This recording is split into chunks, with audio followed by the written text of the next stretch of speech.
آپ کچھ اس طرح سے اس کی تشریح کریں گے کہ آپ پہلے حوالہ سبق لکھیں گے. مثال کے طور پہ آپ یہ لکھیں گے کہ درج بالا جملے سبق امید کی خوشی سے اخذ کیے گئے ہیں جو مقالات سر سید سے ماخوذ ہے. اس سبق میں سر سید نے امید کو خوشی قرار دیا ہے. آپ انہیں اپنے الفاظ میں بھی لکھ سکتے ہیں.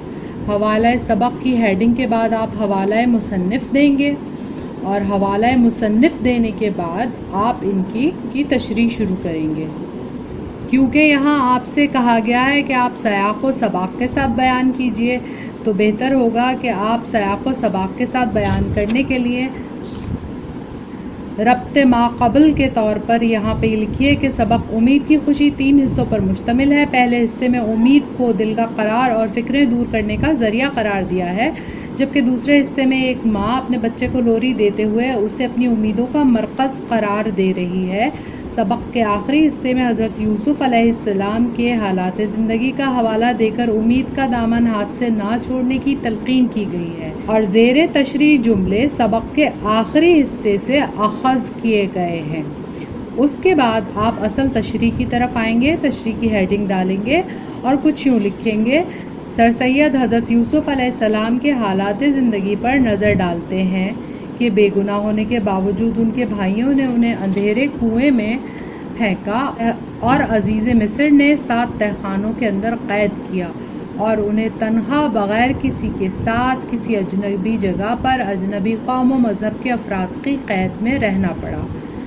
آگے سر سید بیان کرتے ہیں کہ قید خانے کی مصیبت، تنہائی اور گہرا اندھیرا ہونے کے باوجود حضرت یوسف امید برقرار رکھتے ہیں اور اسی زندہ رہنے والی امید میں خوش ہیں. اس کے بعد ایک جملہ ہے: دیکھ نادان بے بس بچہ گہوارے میں سوتا ہے. اس کی مصیبت زدہ ماں اپنے دھندے میں لگی ہوئی ہے اور اس گہوارے کی ڈوری بھی ہلاتی جاتی ہے، ہاتھ کام میں اور دل بچے میں.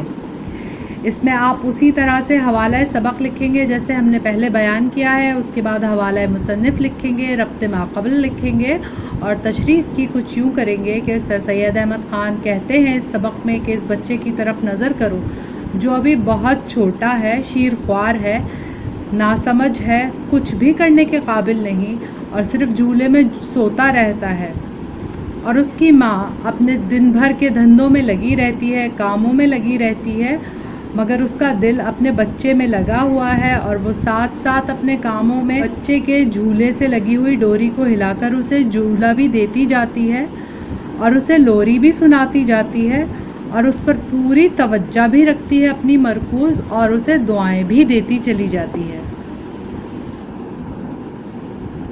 سوال نمبر 5 میں آپ سے کہا جا رہا ہے کہ سبق میں سے 5 طرح کی بھی لفظی تلاش کر کے ان کے معنی لکھیے.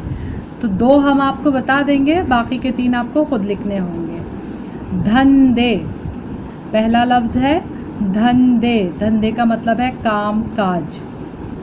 دوسرا لفظ ہے کٹھن گھڑی. کٹھن گھڑی کا مطلب ہے مشکل وقت. باقی کے 3 اور 3 سے زیادہ بھی آپ ڈھونڈ سکتے ہیں، وہ آپ ڈھونڈ کر خود لکھیے. ہم نے سبق کی بلند خوانی کی ہے تو ہم نے تمام ہی الفاظ کے معنی آپ کو بتائے ہیں اور لکھواتے گئے ہیں. امید ہے کہ اس کام میں آپ کو زیادہ مشکل پیش نہیں آئے گی. تو اس کے بعد سوال نمبر 6 جو ہے وہ ہے درج ذیل جملوں میں سے اسم فعل اور حرف کی نشاندہی کیجیے. یہ تو بہت ہی آسان اور بالکل بچوں والا سوال ہے. امید ہے آپ لوگ یہ سب خود ہی کر لیں گے. اور اگر آپ کو کوئی مشکل درپیش آئے تو آپ ضرور کامنٹ سیکشن میں لکھ کر پوچھ سکتے ہیں. آپ کو اس سبق کا مرکزی خیال بھی تحریر کرنا ہے. یاد رکھیے گا کہ یہ مرکزی خیال آپ کا مختصر ہونا چاہیے. آپ اس میں اشعار بھی لکھ سکتے ہیں، تشبیہات بھی لکھ سکتے ہیں، مثال بھی لکھ سکتے ہیں. مکمل اپنے الفاظ میں لکھیے، مختصر لکھیے اور کوشش کیجیے کہ ٹو دا پوائنٹ لکھیے. مرکزی خیال کو زیادہ طویل کرنے کی ضرورت نہیں ہے. امید ہے کہ یہ کلاس آپ کے لیے کافی مددگار ثابت ہوگی اور آپ اس سبق کو اچھی طرح سے سمجھ پائیں گے. اگر کوئی بھی نقطہ اور کوئی بھی پوائنٹ ایسا ہے جس کی وضاحت باقی ہے یا آپ چاہتے ہیں کہ اس کی مزید وضاحت ہو تو آپ اس کو کامنٹ سیکشن میں لکھ کر پوچھ لیجئے.